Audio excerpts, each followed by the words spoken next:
Hello,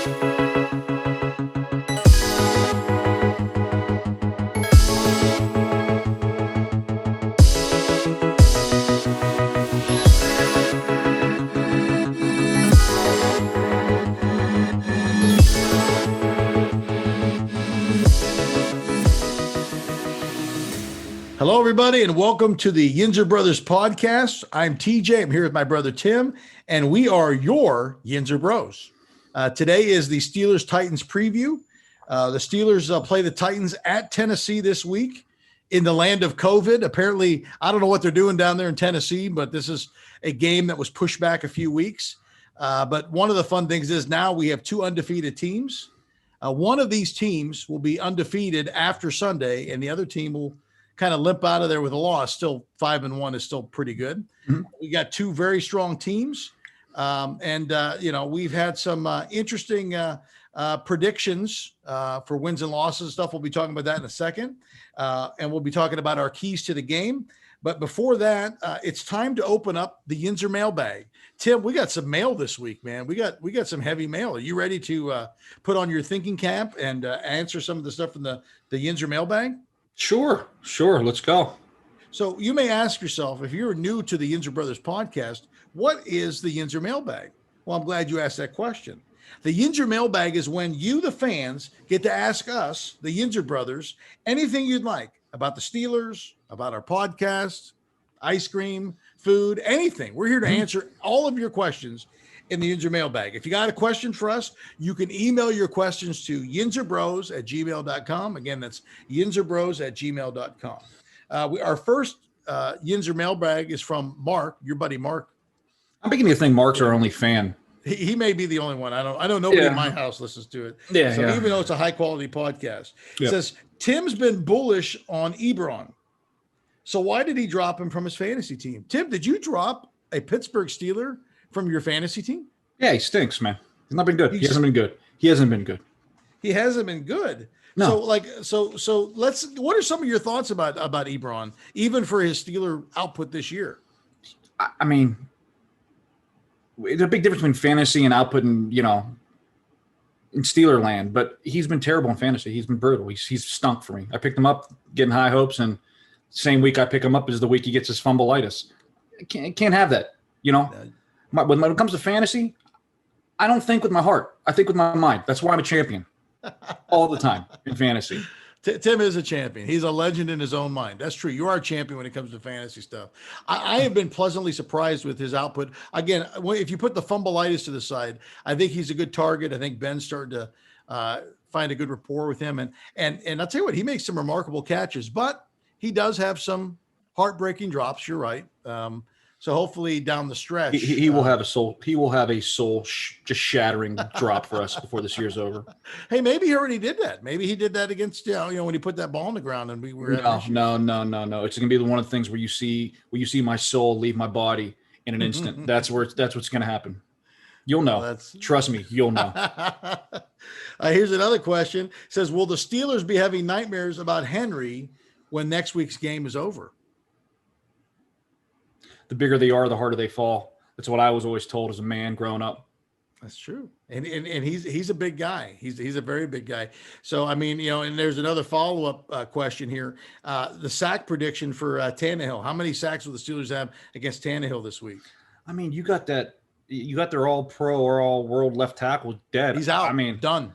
I'm thinking they're going to have, I'm going to say, at least 3 sacks. At least 3 sacks, possibly more. I think you're right. And here's the thing, too. He's only been sacked like 5 times on the year. Mm-hmm. So, but I don't think they've run into anybody like the buzzsaw that is the Pittsburgh Steelers. Yep. And there is oh my goodness, there's a Notre Dame Pitt question here because Pitt is playing Notre Dame this week. Again, it says the Irish are slated a 10.5-point favorite. Mm-hmm. Tim, is this going to be another loss for the Pitt Panthers, or will they pull this off? And I think he's calling you out. He said that if Notre Dame wins, are you good for a wager? I think the wager is the Boy Scout Moose Crunch popcorn, apparently. So I'm thinking if Pitt loses, you gotta pony up and buy some. Moose Boy Crunch. Scout popcorn. I'm Yeah. not buying any. I refuse to buy. I'd rather buy him a Morton steak than a $40 bag of popcorn. No, the other thing, me and Marky Mush always has the ongoing bet of Pitt Notre Dame in football and basketball and women's volleyball and cheerleading. Whatever we can get our hands on, we'll bet about it. And, we always used to bet whoever wins straight up. That was the bet. Then it turned into when Pitt was good at basketball, when they were like number 1, 2, and then it had to go, hey, I want the spread, I want the points. So we turned to that. Me and Mark will be placing a bet. It's happened pretty much every year for the past 5 years. 6-year I don't know. Notre Dame, Pitt's getting a bunch of points. We'll bet, and Pitt will lose, and I'll always cover, and he'll always buy me lunches and dinners and stuff. Like last year, I think I was treated to a steak dinner because he lost so many times to me last year. That sounds like so. Am I going to bet him? In the bank? Of course, I'm going to bet him. 10 points. Pitt playing at home. Of course. I don't think Pitt's going to win because they're not good at football. Boy, they started out great, but boy, the bottom fell out of those guys, didn't they? They stink.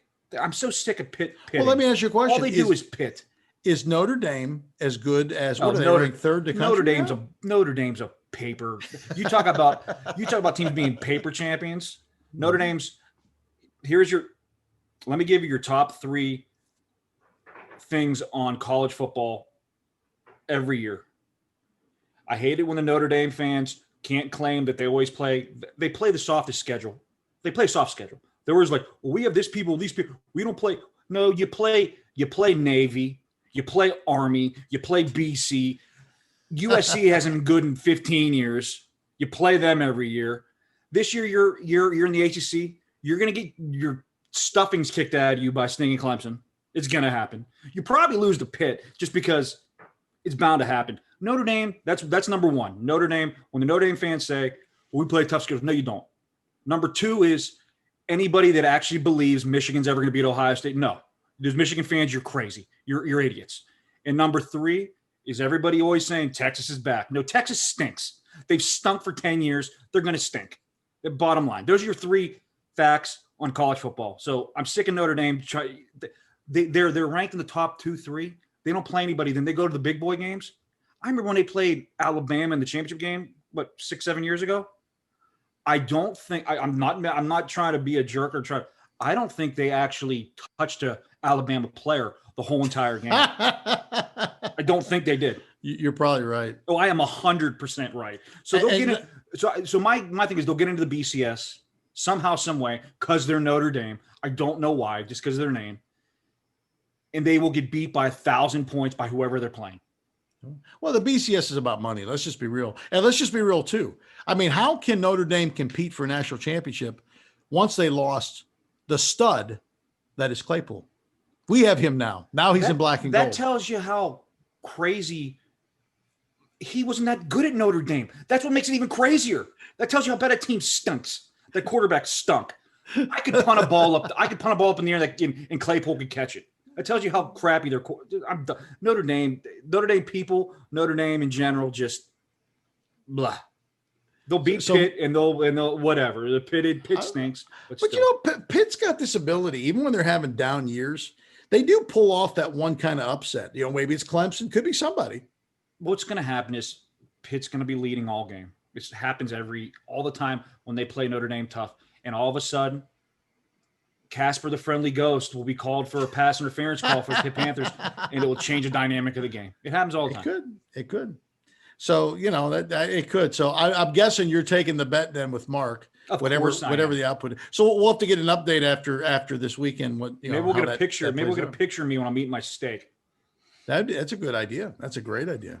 All right, here's another question, and I think this is valid to our discussion today. Is there anyone the Steelers could trade for to help with the absence of Devin Bush? Now, we know that Bush is done for the year.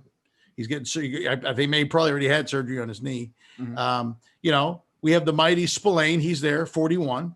But let's just be real. In case he can't get it done, you know, we got a couple weeks to the trade deadline. Mm-hmm. Are there some others from some other teams that we could pick from that could kind of fill that hole? I'm going to butcher this guy's name, but here's one guy I would look at I think he's going to be going into. It's either his 4th or 5th year option. One of the two. I think his name is Hakeem Rockman. I think he's out in Arizona. Hassan Reddick. Hassan Reddick. Mm-hmm. If you can pluck him, yeah, he was a first rounder. He's not going to have the speed Devin Bush has. No, I don't think you're not going to find a linebacker with that type of speed. He's pretty athletic. He's bigger. He's athletic. 6'1", about 240. He's athletic. Big. He may be somebody you can pluck that I would be ears would be kind of perking up on. Mm-hmm. Now, I heard about this kid, too, from the Jets. That's interesting to me. I know you don't like anybody from the Jets. Nobody from the Jets. Nobody from the Jets. He's not bad. Avery Williamson, 6'1", 250, pretty athletic. He's 28, and the price is right. You can get him for about $1.50, about $1.5 million through the end of the year. Is he somebody you make a play for? No, he's a Jet. He's a Jet. Now, I think the most athletic one that they've been talking about. Have you heard about this kid from the Lions? Gerard Davis is pretty. He's 6'1", 230. Very similar to. Let's just be real. If Bush has one liability, the liability that he has is his size. He's not very tall. So you get somebody 6'1" that could fly around in there. I didn't see Spillane's stats. How tall is he? How big is he? Do you know? TJ, all you need to know is he went to high school in a predominantly white area of Illinois. My get that puts his name to be up on the list. Up a week and a half. He'll be on the list. He'll be up on the list probably at the end of this week. So did he go to Naperville or something like that? One of the Naperville schools? No. I think it was Oak Hills or Oak something. I don't know. Oak Brook? Oh God, I hope it's not Oak Brook.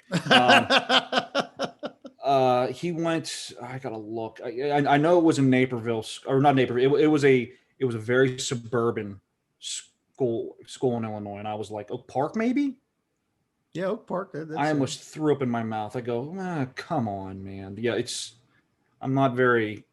Yeah, so I think we're in agreement with this. I don't think the Steelers make any move until they see what Spillane does. If Spillane can kind of plug the holes, I think they're going to be fine. If he can't, he's not very big, man. He's only 220, 225. Well, again, but you got to remember in that position, they're looking for speed, not size. How tall is he? Do you know? I think 6'1", 6'2". Well, that's tall. That's a better shot at covering some tight ends. I mean, he can be as fast as you want, but we got to be. Let's just be real. Bush struggled this year to cover the tight ends, and I think part of it's his size. We'll see. He went to Oak Park. Oak Park, okay, yeah. So I don't know. We'll see. I think there are some options out there. Now, here's the only challenge. It's going to be, when is the trade deadline? 2 weeks? I think so. So, I think depending on how he plays this week, we could see some action. If he goes south quick, it would not surprise me to have the Steelers, make a move to bring somebody in. Because I think all those guys you talked about, I think you can get all of them for a deeper draft round pick. You're talking probably 5th or 6th rounders. These guys are just trying to dump salary at this point. And I get it, but my question is, when do you actually start seeing Sean Davis? Can't he do some of that stuff maybe that – at least on 3rd down, that Devin Bush can do covering people. And then you can actually stay with Vince Williams on the 1st and 2nd downs. And even Ulysses, when he comes in, not a burner, but he's a thumper too. You have those guys doing the thumping part, and then you can kind of what was the point of bringing Sean Davis back if you're not going to use him? Yeah. There must be something going on with Davis because I think we would have seen him already. And then plus, I think you're right. I think it's instead of trying to find one person, like Bush could be a three down back there, but you can't do that. I think you find a 1 and a 2 guy and bring somebody in for that 3rd down, 3rd and long, but that's my thing is I don't think any of those linebackers that we named on the trading deadline, I don't think they're going to be able to play on 3rd down. No, the only one that I could see doing that, I think he's athletic enough, is Gerard Davis. He seems like he fits the specs. The other guys are a little bit on the bigger side. You're into that 240, 250 range. I think you're too big unless you're tall. Again, he's like 230, 225. That's slim enough. He could move around. But in the Steelers scheme, I think you're really looking at like a safety or somebody like that. Somebody that's coming in that 220 range that's got some reach and can move. Maybe that is a Davis. Again, Marcus Allen, he's there for that too. They talked about that. I think when he came into the 53-man roster or whatever it is now, they had because didn't they beef that up with the COVID stuff? They changed that around a little bit. I think but so, he had more of the specs for, they listed him basically as a linebacker. So who knows? But I don't think we're going to see any movement, right away unless you start to see a dip. I got to tell you this, man. For the what was it, 3 quarters that he played, he looked solid to me. So, And let's just be real. This week, I mean, don't get Tannehill. He's been having a good year, but you take Big Henry away, and they're coming from behind. He's a different guy. And I will put say him on this his too. back. I think everybody was making a big deal about Bush having the dot, calling the defense. He's only been doing it for 5 games. Really, truthfully, it's not like he's been doing it for years. So I think people are making a bigger deal of that than it actually is. I'm going to be kind of curious to see when a team has time to game plan, and they're going to be looking at matchups, and they're going to be putting Spillane in matchups. That's what the NFL is all about, and that's what gets me petrified when they start exposing them in matchups. Well, we don't see that this week. You know when we see that? Next week, because right now the Ravens are preparing for us. They got the bye. Now, here's an advantage we have over the Titans that I don't think people will remember. The Steelers already prepared for the Titans. So this is, they got at least 2 or 3 days of film in before everything was canceled. And I get that, but it's a big difference in preparing when Devin Bush is in your defensive lineup than you do a Patrick Spillane. There's stuff you're probably preparing for that you just can't do. So I don't know. We'll see. And Baltimore's Baltimore. I know they added that outside pass rusher today, which he's a stud. And I know they bring in, I think they're Des Bryant getting out of their practice squad now too. It just makes me sick to my stomach knowing that defensive end they picked up they're picking up just enough time that he's eligible to play against the Steelers. So yeah, we'll have to see what happens. You still have to stop Jackson for that stuff. Hey, we got one more question out of the Yinzer mailbag. Tim and TJ, what are your favorite game time snacks? Tim, what is your favorite game time snack as you're watching the game? I'll be truthful. I don't eat when I'm watching the game. You don't eat anything? I don't. TJ. Ice cream? Pizza? Nothing? TJ, you know me. I'm in you can't eat when you're trying to find the lucky position. It doesn't work. I have enough of stuff in my mind. If the lucky position isn't working, I got to go this way. I don't even beverage? Drink. Nothing? I don't have anything. Beverage? It's just my scenario is this. I need to have, I don't even want to, I'm going to sound like it's going to sound terrible. I have to have my remote controls in one direction next to me. I have to have my phone on the other side. When the play is going on, I can't have my phone like on a normal, like somebody texts me and like that. I have to have it on Twitter. Like the last app that I went into to be Twitter. And I have to have my feet crossed. Tim, so basically all this is hanging on you. If you screw up any of that sequence, we're done. The Steelers put me in a mental pretzel every week. It's terrible. That's what I have to do every week. And I have the same shirt on that I know is starting to smell. I do. I smell the honey stain, everything, right? The honey stain going right down the chest. Pray to God your daughter doesn't have an accident on that shirt. You're holding her on your chest, and what do you do then? You got to leave it there until they lose. Got to leave it there. That's how bad I am. And that's how bad I am. So unlike you, I do enjoy the game with a snack. My snack of choice, I'm a nervous eater. So my snack of choice is pistachios with the shells on because it slows me down. If I were to eat pistachios without the shell, that would drive me bananas. I got to peel it. And then my drink of choice is a diet ginger ale. Diet ginger ale and pistachios. That's what I watch the game with. Diet ginger ale? Yeah, diet ginger ale. It's delicious. I would rather drink urine than diet ginger ale. Not even the name brand. Not even the name brand. I like to drink the generic stuff that you get from the Safeway. That to me, that's the best diet ginger ale on the planet. Diet ginger ale and pistachios. That's what I do. And it works. Hey, you celebrate and you keep your traditions the way you need to. That's what I need to do. See, I know what would happen with me with pistachios.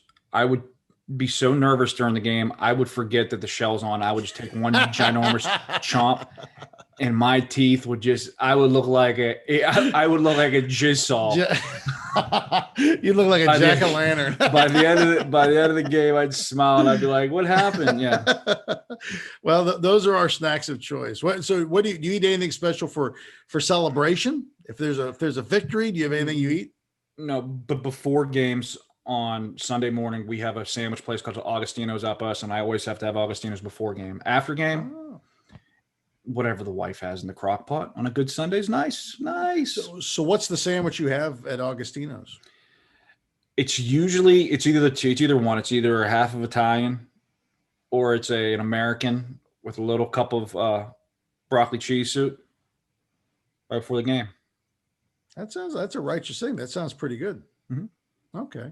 Well, that's what we have. So, we are open to any sponsorship. I'm open to sponsorship for pistachios and diet ginger ale. I mean, that's dangerous. Pistachios are dangerous. Yeah. Well, even a smiley face cookie. I changed my profile picture on the Facebook, and I got my smiley face cookie. Where did you get that from? I got that. My son, as he was traveling through, he picked that up for me, picked up a dozen, and I froze one. It's my celebration smiley face cookie. Okay. I was going to say, I mean, that was quite a bit back. If you're still munching on them smiley face cookies. It's frozen. All right. In fact, my youngest one, Toby John Harris, almost died because he came in with that cookie in his hands. He found it in the freezer and he was getting ready to eat it. I said, "You put that back, you little turd." I said, "That is a victory cookie." That should have been a loss of a hand, a loss of a limb. You know what? He lost a lot of privileges that night, privileges to live. I said, "You put that back." Just because it's in the fridge, it doesn't mean you can have it. We've had that talk multiple times. You just got to cut off a hand, cut off one finger, and he'll be fine. He'll never do it again.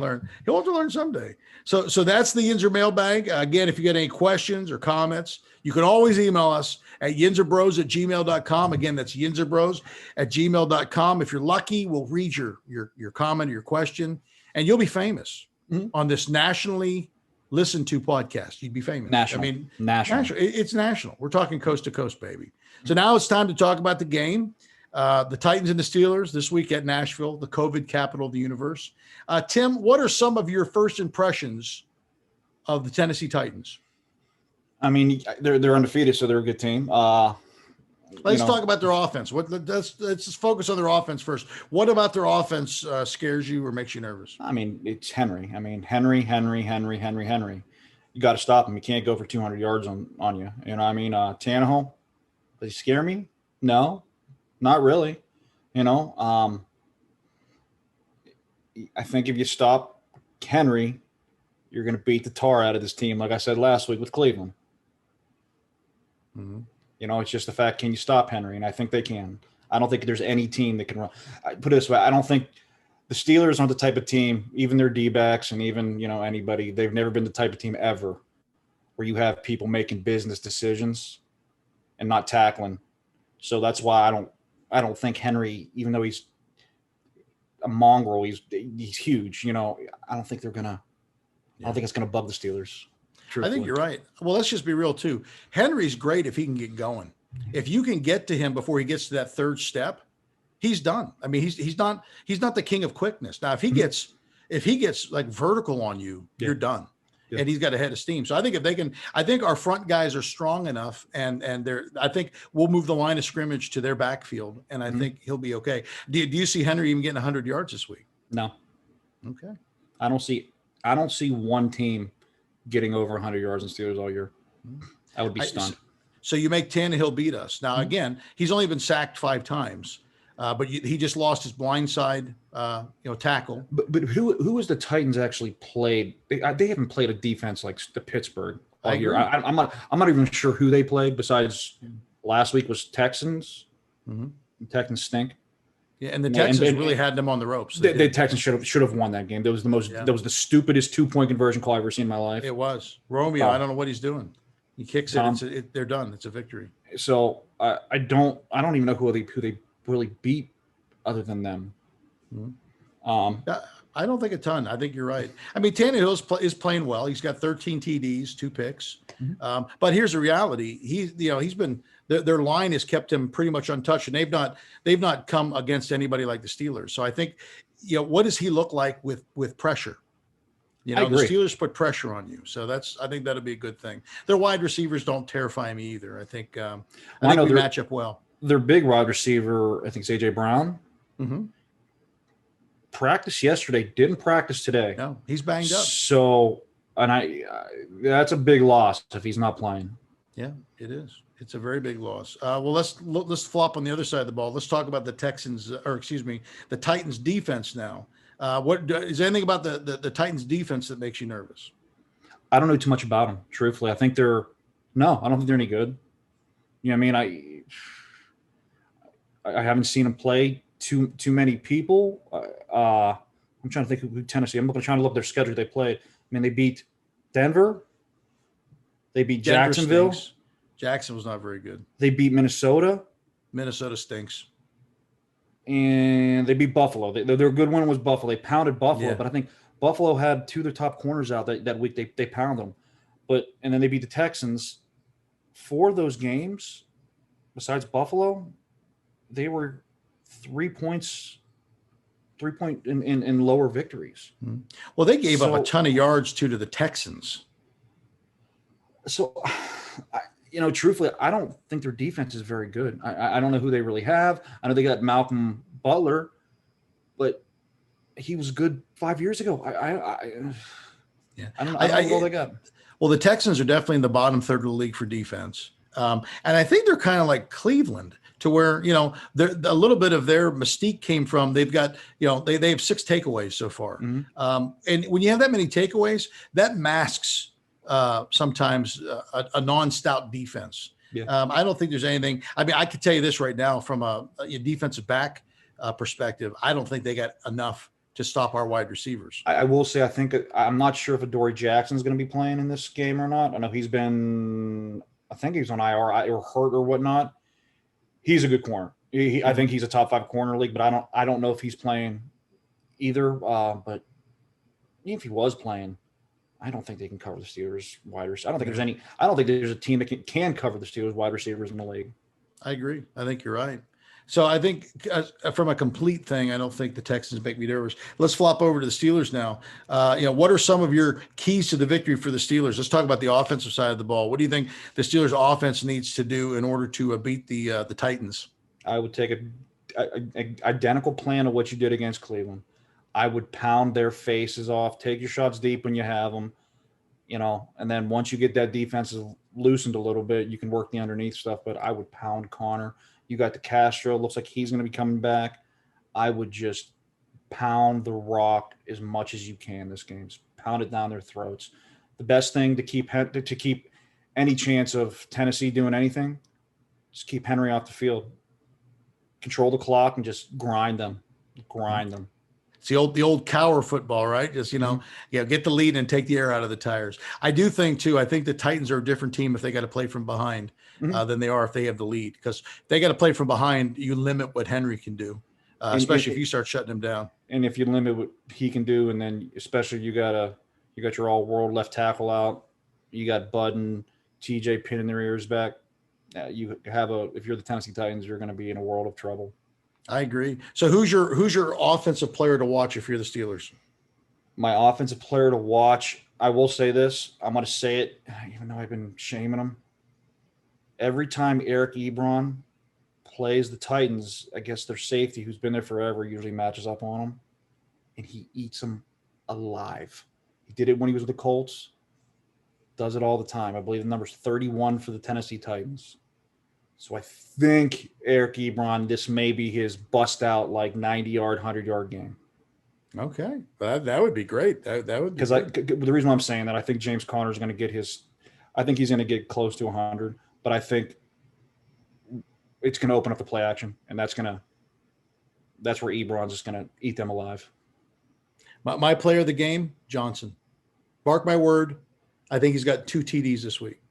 Deontay Johnson? I think he's going to be the one that's lost in the shuffle. I think there's going to be so much focus on big Claypool, even Juju, maybe even Ebron, that he's going to run free and he's going to run wild. I think you're going to see a great game from him, possibly also Washington. I think those two are going to come up big. I think Connor's going to get his. I think he'll get 100, or they'll be at least. Let's just say this: if they have running back by committee, I'm going to say the Steelers are going to run for $150. Do you notice what I'm doing now? Going forward, I'm trying to pick the least likeliest player that can affect the offense in some way. Because usually when I pick any player to do anything, they either get hurt, they either cost us the game, or something. So I'm gonna, whoever you pick, go for it, baby. I would go to Vegas and put all the chips in whoever TJ picks. That's right. So let's flop to the defensive side of the ball for the Steelers. What is the defensive game plan, you think, for the Steelers in order to beat the Titans this week? I mean, you got to stop the run. You got to stop the run. You got to stop the run, and don't bite on their garbage play action. I mean, if you stop the run, you're not going to bite on the garbage play action. Force them into be one-dimensional and passing the ball. Did you see they did this with actually Cleveland, and I love this blueprint. They didn't blitz that much against Cleveland, and when they don't blitz and they let that defensive front go to work, they're fierce. Good night, are they fierce? I don't think Mike Hilton's going to be playing because I haven't seen him practice. So I mean, who are you going? He's banged up. Who are you going to blitz? That's my. He's got a bad shoulder. I mean, so he's banged up a little bit, but I think they're going to sit back. So who's your defensive player to watch? Is it Edmonds? I'm just going from your theory, Tim. If your theory is whoever you pick ends up biting the dust, is it Edmonds? I mean, who's your defensive player? I don't even want to name anybody from last week, and I cursed Bush. I don't even want to bring anything up. I did make the Mika Fitzpatrick call pretty well. By the way, didn't I? It was pretty. It was a Mika sighting. I'm gonna go out on a limb here. Yeah. And I can't believe I'm doing this. The Mighty 41. Patrick Spillane will be my player of the game. He is going to turn into a national folk hero in the city of Pittsburgh. And then my guess is the following week against the Ravens, he will be exposed for everything he has. I think the player to watch for us, and just because of the matchup, I don't think they're going to be able to stop him. Because what do? You lose your blindside tackle. That's the guy that Bud's coming that way, isn't he? Me some Bud. So what do? You can give him a little bit of help, but how much help can you possibly give him? I think, Bud, you ready for this? Uh-huh. I'm going to call a 2.5 sack game for Bud Dupree.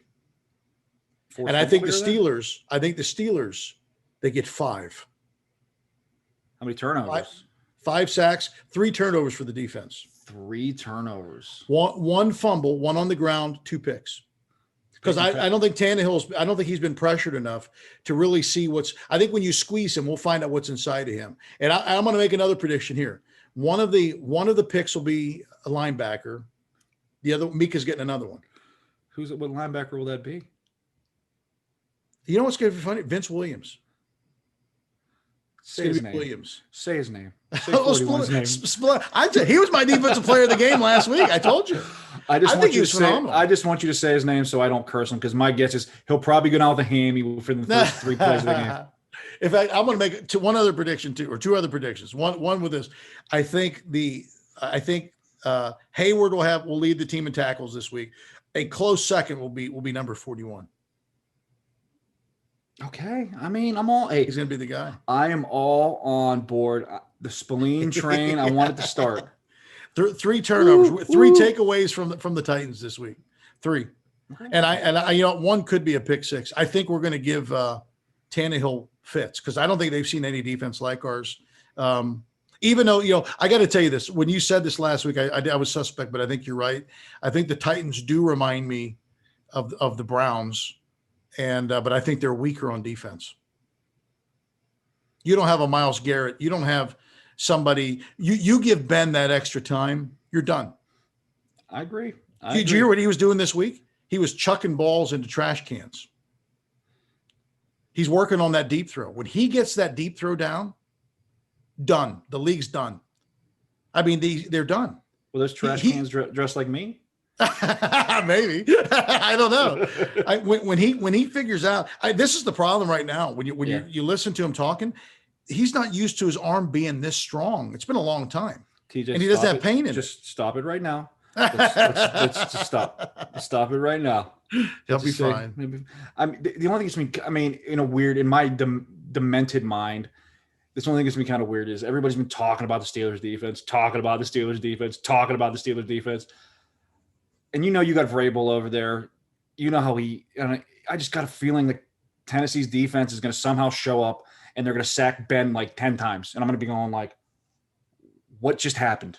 This team just gave up a 40 burger to Texans. And how are they dominating us? That's how stupid my mind thinks. I think the Steelers offensive line is too good. And again, I think this is one of the reasons why Ben has been so good this year. He's getting the ball out of his hands in under 3 seconds, it's hard to defend against that.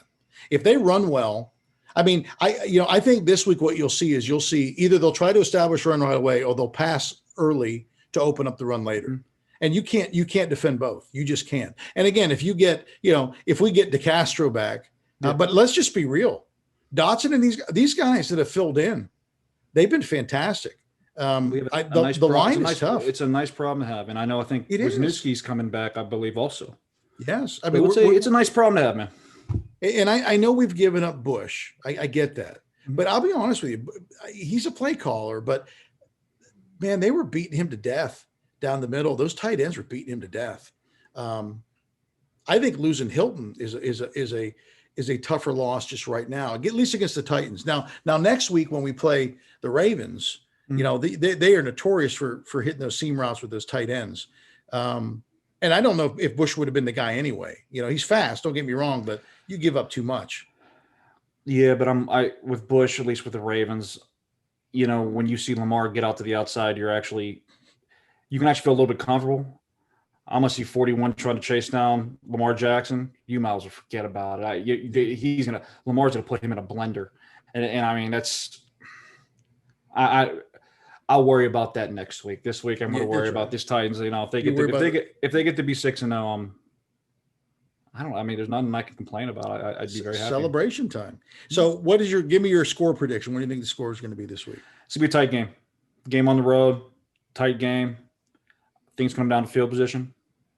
And I thinking maybe a 24-21 game. Steelers win with a field goal time expiring.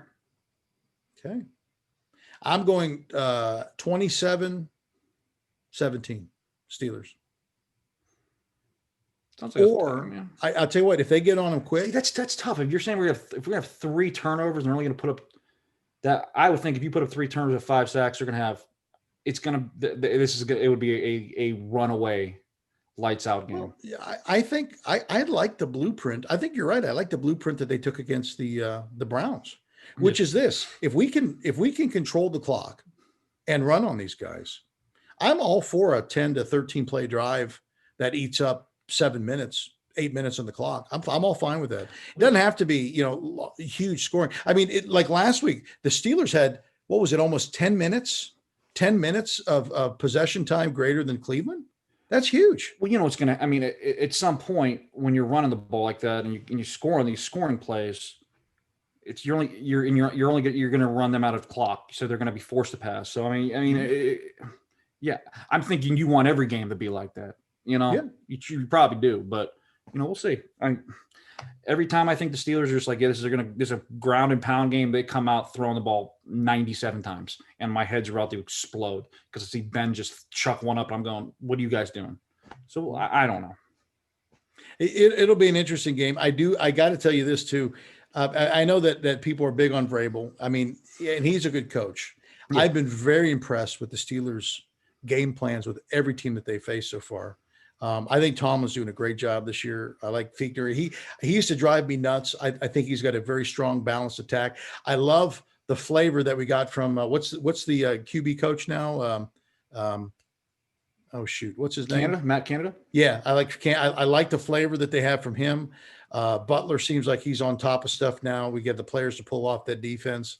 I think the Steelers have been very well coached. So I think when it comes down to coaching, I mean, hey, your coaches you can only work with the groceries you got. Parcells says I got to cook with the groceries they give me. So I think that looks good. So as we kind of gear down the Yinzer Brothers podcast, Tim, is there anything that you'd like to add tonight as we kind of gear down? Yeah. I know we do a lot of joke and have a lot of fun on the podcast, but I did want to touch base on this month is special for me and my wife, and I think it is for a lot of people, not only across the United States but across the world. People don't know that it's Pregnancy and Infant Loss Awareness Month, and it affects a lot of people, and a lot of people don't want to talk about it. I know we talk about my daughter on here a decent amount. I think some people know, some people don't know, may not know that, before my daughter, me and my wife had a son. October 24th, which is going to be this Saturday, 2017. His name was Noah. He was born early, a little shy under 20 weeks. He was born alive, got a chance to be in this world for about 38 minutes. Passed away in my arms. And I know me and you, our parents, mom and dad, same type of scenario happened with them, with an older brother of ours. And a lot of people don't talk about it. I don't think they know how to talk about it, or they don't want to talk about it. Maybe they feel shame, maybe they feel embarrassed. Just want to let people know that it happens every day, and it's okay to feel sad. It's okay to feel hurt. It's okay to not want to talk about it, but try to kind of clam up.